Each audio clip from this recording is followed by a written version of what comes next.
गृह मंत्रालय ने सभी राज्यों को इस बात की छूट दी है कि वो अपनी परिस्थितियों को देखते हुए और अभिभावकों से, संस्थानों से बातचीत करने के बाद 15 अक्टूबर से चरणबद्ध तरीके से वो स्कूल खोल सकते हैं। और मैं ये समझता हूँ कि गृह मंत्रालय के इस निर्देश के बाद, इस फैसले के बाद शिक्षा मंत्रालय भारत सरकार ने बृहद गाइडलाइन तैयार की हैं, जिसमें सुरक्षा और दूरियों को पूरी तरीके से ध्यान में रखते हुए क्या क्या ज़रूरी है ताकि बच्चे की सुरक्षा, उसकी रक्षा और उसके बाद उसकी शिक्षा।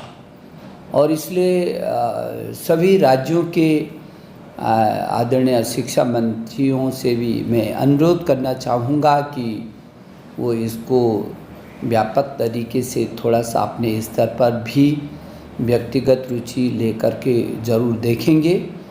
और जो दिशा निर्देश भारत सरकार ने जारी किए हैं उनको स्कूल खोलते समय परिस्थितियों को देख करके और अभिभावक की सहमति से ये स्कूलों में सीटिंग अरेंजमेंट किस तरीके से होगा, कितनी दूरी पर होगा, किस तरीके से उस कक्षा का सफाई, और ताकि उसमें किसी भी प्रकार की कोई गुंजाइश न रहे दूर दूर तक।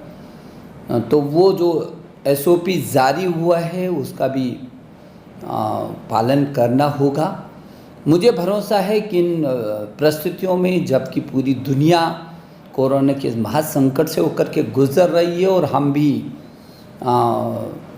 इस महामारी का मुकाबला कर रहे हैं, सामना कर रहे हैं, और आदरणीय प्रधानमंत्री जी के निर्देशन में और उनकी अगुवाई में जिस तरीके से हिंदुस्तान ने इसका मुकाबला किया है, वही उसी का परिणाम है कि हमने JEE की परीक्षाएं सफलतम की हैं, हमने नीट की सफलतम परीक्षाएं की हैं, हमने JEE एडवांस की सफलतम परीक्षाएं की हैं, बहुत सारी परीक्षाएं की हैं। इसमें लाखों छात्र छात्राएं एक समय में ही बैठे हैं और उन्होंने उन अनुशासन का पालन किया है और बहुत अच्छे तरीके से ये परीक्षाएं भी हैं। अब फाइनल ईयर की भी परीक्षाएं अधिकांश जगह हो गई हैं, कुछ राज्यों में अभी शेष हैं, उसमें भी अभी होना है। बहुत कम 3-4-5 राज्य हैं ऐसे। तो मेरी छात्राओं, विद्यार्थियों, मेरी आपसे भी अपील है कि अपनी सुरक्षा ज़रूरी है और शिक्षा भी ज़रूरी है। हमारा भविष्य भी ज़रूरी है, हमारी सुरक्षा भी ज़रूरी है।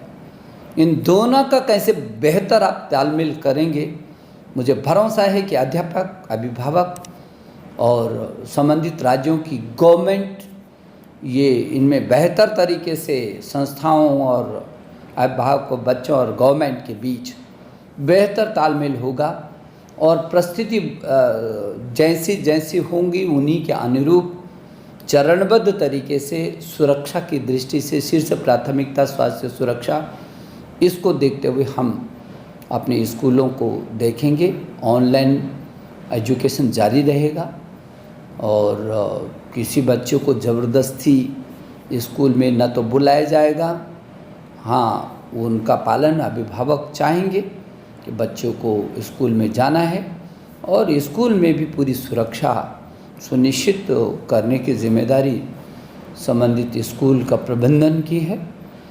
तो मुझे भरोसा है कि हम इसको बहुत बेहतर तरीके से करेंगे और ये जो संकट आया है इसका हम लोग अच्छे से मुकाबला करेंगे। मेरी आपको सबको बहुत सारी शुभकामनाएं।